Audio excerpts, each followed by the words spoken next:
அஸ்ஸலாமு அலைக்கும் வரஹ்மத்துல்லாஹி வபரகாத்துஹு. கண்ணியமான சகோதர சகோதரிகளே, இன்றைக்கான பதிவில் நாம் பார்க்கக்கூடிய விஷயம் என்னவென்றால், நம்மினுடைய குடும்பத்தில், இன்னும் வியாபாரத்தில், இன்னும் தொழிலில், இன்னும் ரிசுக்கில் பரக்கத்தை ஏற்படுத்தி தரக்கூடிய ஒரு அற்புதமான, இன்னும் ஆதாரங்கள் நிறைந்த ஒரு குர்ஆனுடைய வசனத்தை தான் நாம் பார்க்க போகிறோம்.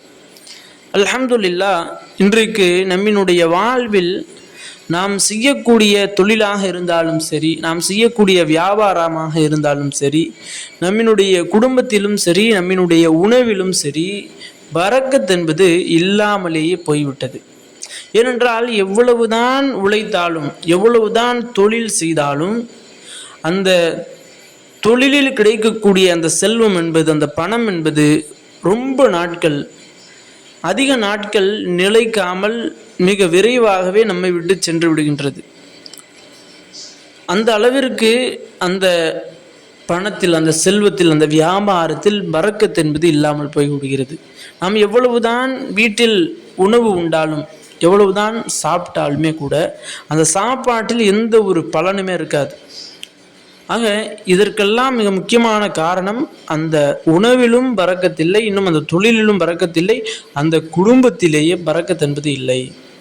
ஆக கண்ணியமானவர்களே, பரக்கத்தை அல்லாஹ் கொடுத்து விட்டான் என்றால், நாம் உணவு ஒரு வாய் சாப்பிட்டாலும், ஒரு கையளவு சாப்பிட்டாலும் நம்மளுடைய பசி அல்லாஹ் நீக்கி விடுவான். இன்னும் பரக்கத்தை அல்லாஹ் நம்மளுடைய தொழிலில் கொடுத்து விட்டான் என்றால், ஒரு நாளைக்கு ஒரு வியாபாரம் செய்தாலும் அந்த ஒரு வியாபாரத்தில் கிடைக்கக்கூடிய அந்த பணம் என்பது பல நாட்கள் நம்மினுடைய கையில் நிலைத்திருக்கும். ஆக கண்ணியமானவர்களே, இப்படி அல்லாஹ் நம்மினுடைய வியாபாரத்தில், இன்னும் நம்மினுடைய தொழிலில், நம்மினுடைய குடும்பத்தில், இன்னும் நம்மினுடைய ரிசுக்கில் பரக்கத்தை அதிகப்படுத்தி தர வேண்டும் என்று நாம் நினைத்தோம் என்றால், இந்த ஒரு திக்ரை 41 தடவை ஒவ்வொரு தொழுகைக்கு பின்பும் நீங்கள் ஓதி வாருங்கள். கண்டிப்பாக அல்லாஹ் உங்களினுடைய வாழ்வில், உங்களுடைய வியாபாரத்தில், உங்களுடைய தொழிலில் பரக்கத்தை ஏற்படுத்தி தருவான். இன்னும் பல சஹாபாக்கள், பல வலிமார்கள் இந்த ஒரு திக்கரை ஓதியிருக்கிறார்கள்.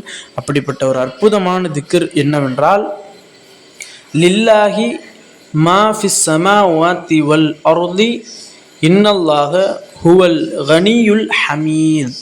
இன்னும் இந்த ஒரு திக்ருக்கு இருக்கக்கூடிய ஒரு மிகப்பெரிய சிறப்பு என்னவென்றால், அல்லாஹ் செல்வம் என்ற பரக்கத்தை அதிகப்படுத்தி தருகின்றான். ஆக கண்ணியமானவர்களே, யாரெல்லாம் கஷ்டப்படக்கூடியவர்களாக, பரக்கத் என்பதே இல்லாமல் யாரெல்லாம் இருக்கிறீர்களோ அவர்கள் அனைவரும் இந்த ஒரு திக்கரை ஓதுங்கள். உங்களினுடைய வாழ்வில் அல்லாஹ் பரக்கத் என்னும் அருளை அதிகப்படுத்தி தருவானாக. ஆமீன் என்று துவா செய்தவனாக இந்த ஒரு பதிவை முடித்துக் கொள்கிறேன். இந்த பதிவு பிடித்திருந்தால் ஷேர் செய்யுங்க, லைக் செய்யுங்க, கமெண்ட் செய்யுங்க, மறக்காமல் துவா செய்யுங்க. அஸ்ஸலாமு அலைக்கும் வரஹ்மத்துல்லாஹி வபரகாத்துஹு.